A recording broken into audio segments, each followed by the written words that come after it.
दोस्तों, इस समय आप जो ये वीडियो देख रहे हैं ना, ये भारत की नहीं है, ना ही ये चीन से या फिर अफ्रीका के किसी देश से निकलकर सामने आई है। दरअसल ये वीडियो है अपने आप को दुनिया की सबसे पुरानी डेमोक्रेसी यानी कि लोकतंत्र कहने वाले अमेरिका की। और ये सिर्फ एक वीडियो है, ऐसी तमाम वीडियो इस समय अमेरिका के हर एक राज्य से, हर एक बड़ी यूनिवर्सिटी से निकलकर सामने आ रही है, जिसमें आप साफ देख सकते हैं कि पुलिस और नेशनल गार्ड के लोग मिलकर छात्रों को पीट रहे हैं, धकेल रहे हैं, घसीट रहे हैं और फिर गिरफ्तार करके भी ले जा रहे हैं। और बताया जा रहा है कि सैकड़ों स्टूडेंट्स को अक्रॉस यूएसए गिरफ्तार किया जा चुका है। इसके अलावा हजारों को गिरफ्तार करने की इनकी प्लानिंग है। और बताया जा रहा है कि पुलिस के एक्शन में अब तक सिर्फ टेक्सास राज्य में ही सैकड़ों स्टूडेंट घायल हो चुके हैं। और इन स्टूडेंट्स ने क्या किया था? दरअसल ये लोग प्रोटेस्ट कर रहे थे पिछले 5-6 दिनों से। खास करके अमेरिका की जो कोलंबिया यूनिवर्सिटी है, आपने इस यूनिवर्सिटी का खूब नाम सुना होगा,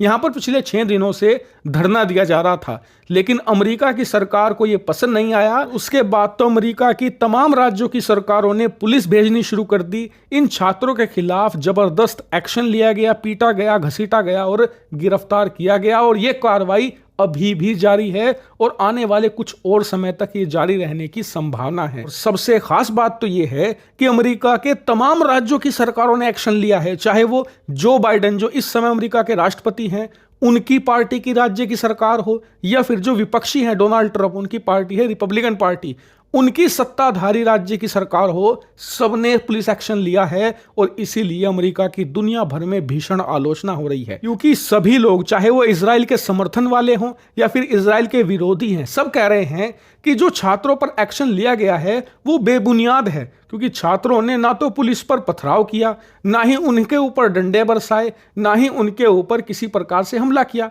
वो तो चुपचाप बैठकर प्रोटेस्ट कर रहे थे और नारेबाजी कर रहे थे।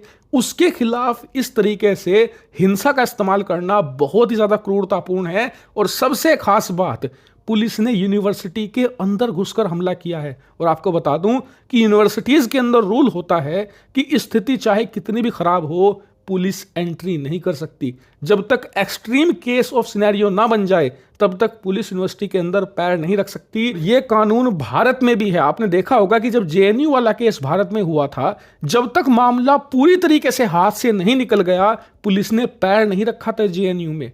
इसीलिए अमेरिका में तो और ज्यादा आलोचना हो रही है, क्योंकि वहां तो इतनी कोई गंभीर सिचुएशन थी भी नहीं। और इस मामले में भारत सरकार ने भी यही स्टैंड लिया है। स्क्रीन पर आप देख सकते हैं, अब से कुछ ही घंटों पहले भारत सरकार के विदेश मंत्रालय ने मुंह तोड़ जवाब दिया है अमेरिका को और कहा है कि अमेरिका में जो हो रहा है उस पर भारत सरकार नजर बनाए हुए हैं और भारत फ्रीडम ऑफ एक्सप्रेशन और बोलने की आजादी का बहुत बड़ा समर्थक है। इसके अलावा हमने ये भी कहा है कि अमेरिका में जो सेंस ऑफ रिस्पॉन्सिबिलिटी है, इसके अलावा पब्लिक सेफ्टी और लॉ एंड ऑर्डर की सिचुएशन है, उस पर भी अमेरिकी सरकार को ध्यान देना चाहिए। भारत भी इन्हीं मामलों पर नजर बनाए हुए है। यानी कि भारत ने अमेरिका के साथ टिट फॉर टैट कर दिया है, जैसे को तैसा।